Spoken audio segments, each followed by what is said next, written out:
Hey fellow nerds, Swiftly here, and welcome back to the second episode of Swiftly's Isles recaps for the 25-26 NHL season. It's been great. I'm honestly surprised that the first video, people actually bothered to watch and react, considering my last content was, about Pokemon and gaming, and, I do want to talk about this, and I'm just glad that there is people here to listen. Because these videos aren't meant to be like, oh, ultra viral. These videos are just meant to be me talking about what I love. And that's what I'm going to do today. So, we have 3 games to go over, but before that, I'm going to have a news recap. So, the news recap, I'm just going to go over some things that I didn't talk about in the last video, or that happened since the last video. First of all, Pierre Engvall was announced to be out for the rest of the year. He had surgery. And it does suck that he is not going to be able to play. You never want to see a player get hurt, especially when it's on your own team. At the same time, it was going to be hard for him to find a place. Realistically, the only place I could have seen him was on that 4th line, because there are some spots there that, you can switch out realistically. Because I think the top 3 lines have been pretty good. There is one thing I want to talk about during the game recaps that I will mention. They also confirmed that Semyon Varlamov is skating. He will likely continue to skate on his own and then join the team. More time he needs, it's fine. He can take that time. Especially with the way David Riddick has been. I will talk about that again during the game recaps. And also, Maxim Shabnov was day-to-day with an injury. Not sure if he's coming back during these next few games. But in his place, Simon Holmstrom was elevated from the 4th line to the 3rd line, which we'll talk about. And then Kyle McLean was put on the 4th line, but he's always been there. And then Matthew Highmore was recalled from Bridgeport, while Mark Gatcombe was placed on waivers and sent down to Bridgeport. Now, a lot of people might be wondering, why are they just swapping out extra forward for extra forward? For me, it makes sense. Gatcombe has played less games than Highmore, and so he probably would need some time playing in Bridgeport, just to get his game legs going. Highmore is more of that, on and off NHLer. He's been around for 7 seasons. They also recalled Marshall Warren, who did play in the game against Philly on Saturday, and I will talk about that game. I will talk about how he did in that game. So we'll just get through that. But yeah, that's the news recap for this week. We shall see what happens in the next week of games. But first, let's just go ahead and talk about the first game. The first game was the Sharks against the Islanders, and the Isles managed to beat them pretty handedly, 4-3. Okay, maybe not handedly, but it was a kind of crazy game. Honestly, I didn't think the Isles played that particularly good or inspired. They had Siplikov come in for Kyle McLean, but they kept the lineup the same otherwise. Then there were some chances almost immediately from the Sharks and the Isles, like Will Smith, Barzal, and Duclair.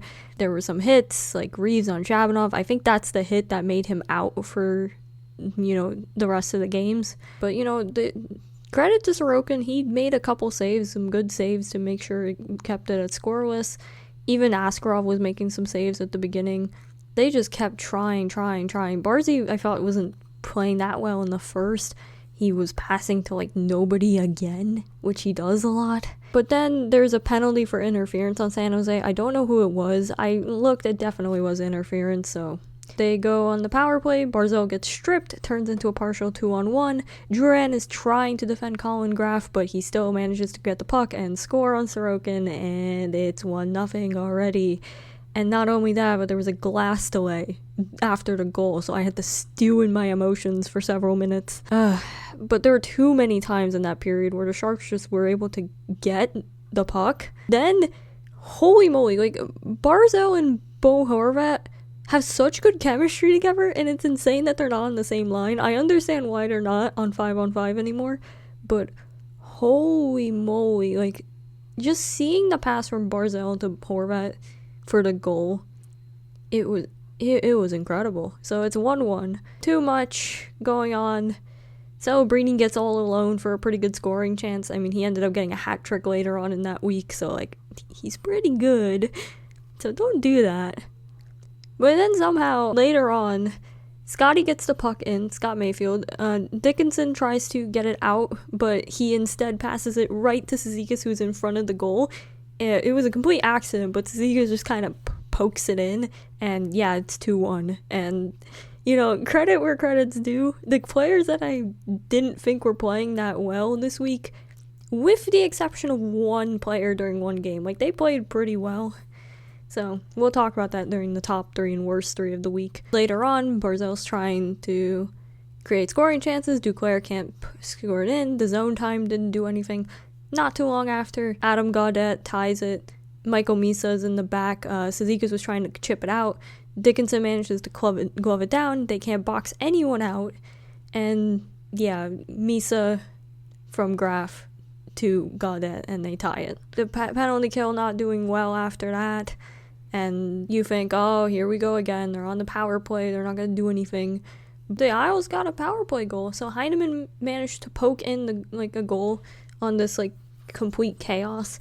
Apparently, the refs thought that the puck was covered beforehand. So they called it a goal, but they had to review it and go through. And they said, nope, the puck was in the net before the whistle. It's a good goal. It wasn't covered. You guys are up ahead now. During the second period, not too much happened. You know, again, Isles only have 9 shots about halfway into the game, and somehow they have 3 goals. Colin Graf had a good game for the Sharks. I thought he was noticeable all game. He was once again trying to do all these different scoring chances. I also noted during the game, because I actually have notes now. I didn't have them for the first 5 games, but I do. I actually really like Duclair, Barzell, Palmieri. I think it's a good line. Some people were saying, oh, you know, Duclair might be swapped out for Shabanov or someone else.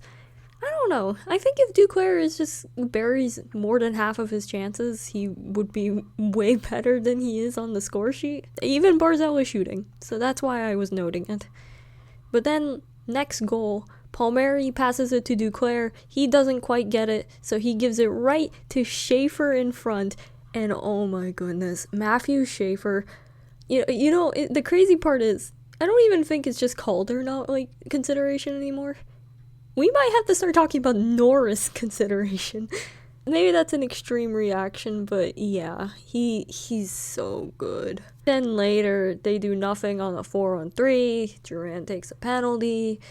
The Isles aren't really good at preventing the Sharks from doing their thing, but at least Sorokin is making some saves finally. You know, they almost immediately out tip in goal, but Sorokin is playing well. He is making a lot of good saves. There was a couple of shots that I think, oh, you know, how did that not go in? I want to talk about the power play again. So the next one after the one where they scored, they didn't score, but you consider that the Isles power play has been pretty bad for a long time, and it's actually been middle of the pack this year, 2/3 of the league, so in that 12 to 22 range. That's good considering they were bottom of the league before. D'Angelo being on power play 1, they weren't that good to start the year. They switched Schaefer and immediately it just looks so much better. 2 power play goals before, and putting D'Angelo on the second power play, I don't mind that. We don't really have another option. We do have Boakfus, who was playing in this game. He would end up getting scratched after a while, which makes sense considering the next game. And then I also want to just highlight 2 more scoring chances. Palmieri didn't score on a certain tap-in somehow. Scott Mayfield almost scoring and made my video completely obsolete, but he managed to hit the crossbar. And then he also managed to defend Schaefer after this hit. I don't remember who took it. That was definitely what you need to do. This is why Scott Mayfield is paired up with Schaefer, because if Schaefer gets hit, and Scotty is going to hurt them. And third period, once again, I think even less happened, or either that, or I just tuned out, kind of. Sorokin ends up allowing another goal glove side. That's something that the broadcast noticed, that the game against Ottawa, that Sorokin almost allowed all of his goals on glove side. And Celebrini was once again wide open to shoot. They have a lot harder of a time, and I feel like in most games they would blow this lead. They were up ahead 4-2, and now it's 4-3. Take a penalty, very stupid penalty. Holmstrom almost scored shorthanded. Another shot almost went in. They tried to push on the empty netter, and they didn't, but they still won. That's what I mean. They managed to just win. And I feel in the older games, they would have choked the lead, they would have lost in overtime. But we'll get to, a certain game. Now let's talk about the Detroit game. Now, the Detroit game, is insane. I was actually kind of worried about this game because heading into it, Detroit was one of the better teams in the league. I think they had like a 5-2 record. They were at the top of the Atlantic. And it really goes to show how weak the East is this year compared to the West, because I feel like 5-2 in the East is not as strong as 5-2 in the West. I don't really have a lot of notes for this game just because I was very excited to see all the goals. They scored 7 goals. I did not see the first period, so I'm not gonna get too far into, recapping them. I will say Tony D'Angelo getting his first goal, I think is great. I think he had a fantastic game. Credit where credit is due. He needed one of those games to show that he belongs to be on this team, because previously I had been complaining. I didn't put him on my worst 3 players because I didn't think he was horrible. He just wasn't meeting expectations. And so this game is exactly what he needed. I'm glad that, he had a game like that. And also, Emil Heineman. Holy moly. So the first goal I didn't see, but I'm looking at the goal visualizer. One of the Detroit players tries to pass it, and then Duran manages to get it. He goes to a 2-on-1 with Horvat and Heineman. Heineman buries it. And, that was the exact same on the 5th goal. Another, 2-on-1. And I think, Duran, Horvat, Heineman, I was a bit of a skeptic on it at first. I'm like, oh, why is Heineman on that line? But he has been a gem in the rough. I guess the reasoning is that Montreal didn't think of him as a top 6 player. They viewed him more as a bottom 6 player, and so they played him in the bottom 6. And the fact that he's getting this time with Bo Horvat, these two look great together, and Duran complements him so well. If Duran can start scoring a little bit more, I think it's going to be the perfect line. And I said Duclair, Barzal, Palmieri was great. But for this game in particular, because of Shabanov's injury, Holmstrom was on the 3rd line. And I've been complaining about that. I didn't put Holmstrom in my worst 3 players as well, because I'm just like, okay, he's been There were even rumors that he was going to get healthy scratch this week. But they put him up with Pajot, and he and Pajot have chemistry. They've had history before. And they looked great. They looked dominant. The 3rd line was the best line during that game. Anders Lee continuing his dominant stretch from the game against Ottawa. But I'm getting a bit ahead of myself. During the 2nd period, they did a lot. They were attacking the entire night. They weren't letting up at all.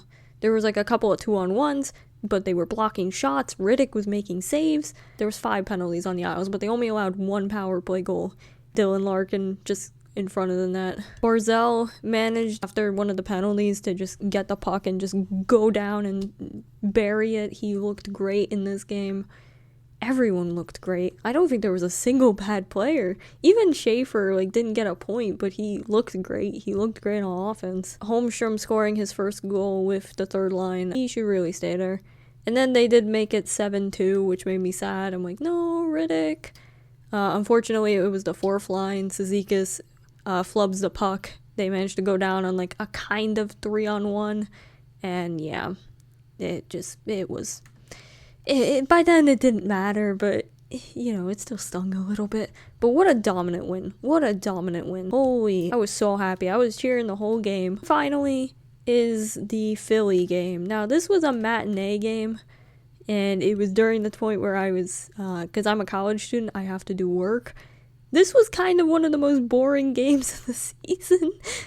This reminded me of the old Islanders. And it's because Philly and the Islanders, I don't know what it is. I know it's not every game, but it feels like every game it turns into a crap show. I remember a couple years ago, there was the 0-0 slog fest of a game. It wasn't the fun 0-0, it was the horrible 0-0. And then the goal that went in was it was a 2-on-1. I think Letty shot it, was trying to pass it to Eberle, and then it went off a Flyers stick into the net.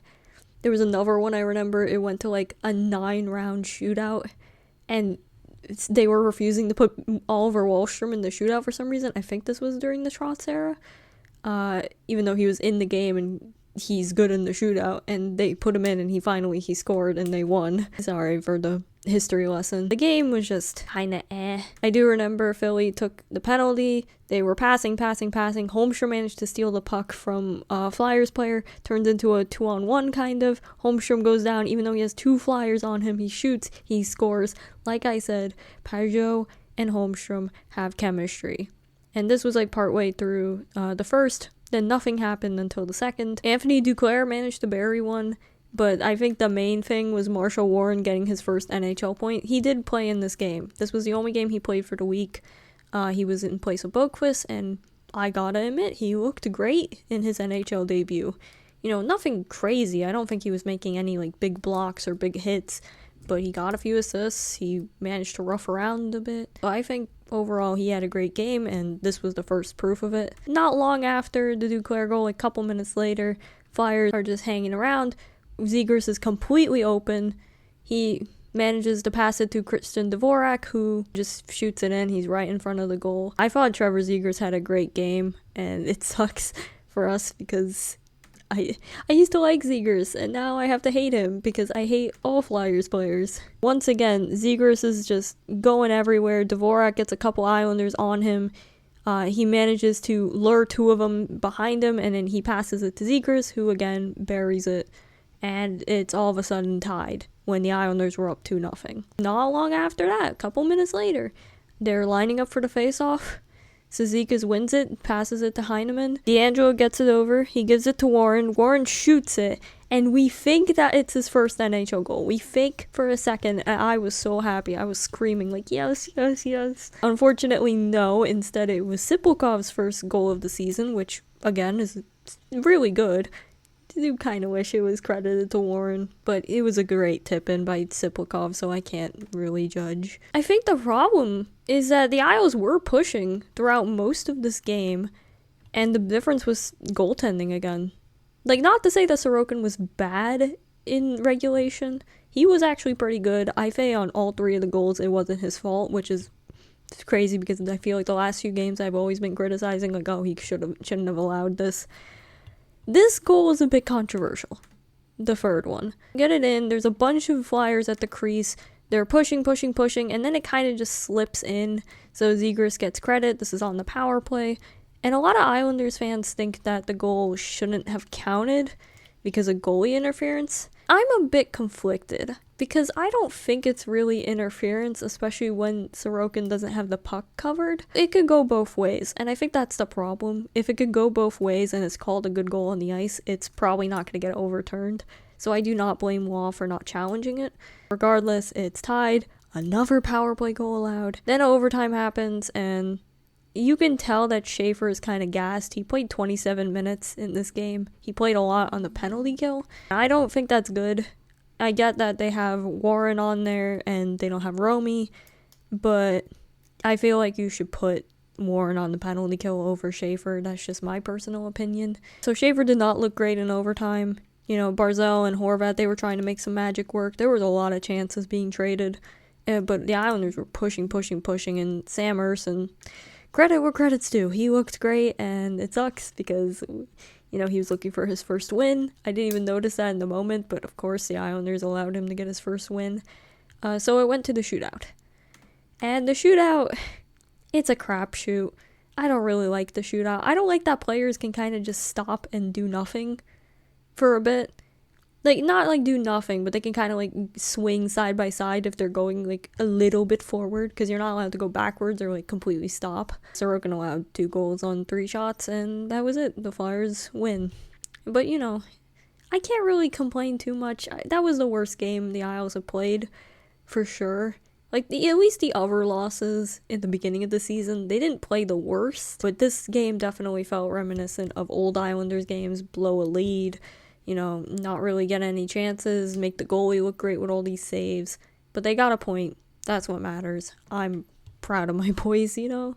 5-game point streak. That's nothing to scoff about. Those are the 3 games, and now I'm going to go ahead and just talk about the top 3 players of the week and the bottom 3 players. I actually have a really hard time choosing the top 3 players and the bottom 3 players. I feel the top 3 players is easier to do because I can just look at the stats and see.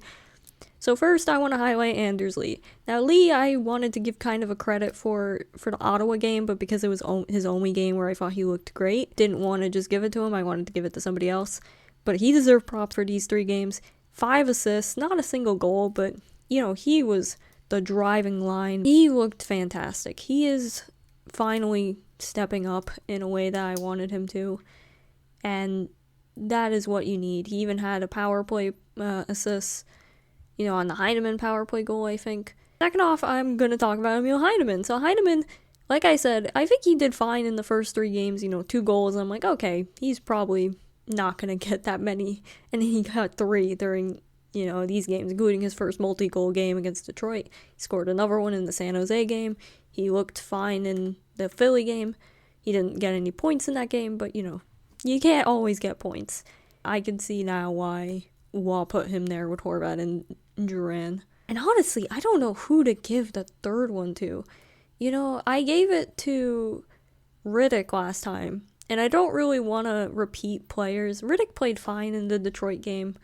I didn't think he needs to be fantastic, so that's why I'm not giving him another credit again. I think I'm going to give it to Holmstrom. It is a little bit lame saying, like, oh, the top 3 point getters or the top 3 players, in your opinion.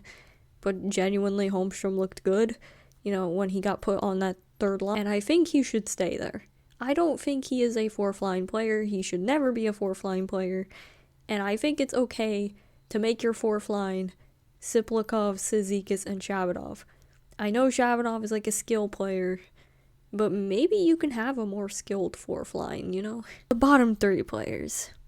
This one I genuinely don't know. I have thought about it.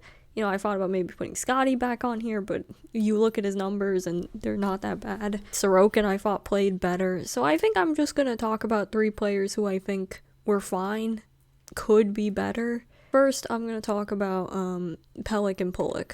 Now, these 2 guys have always been tied at the hip.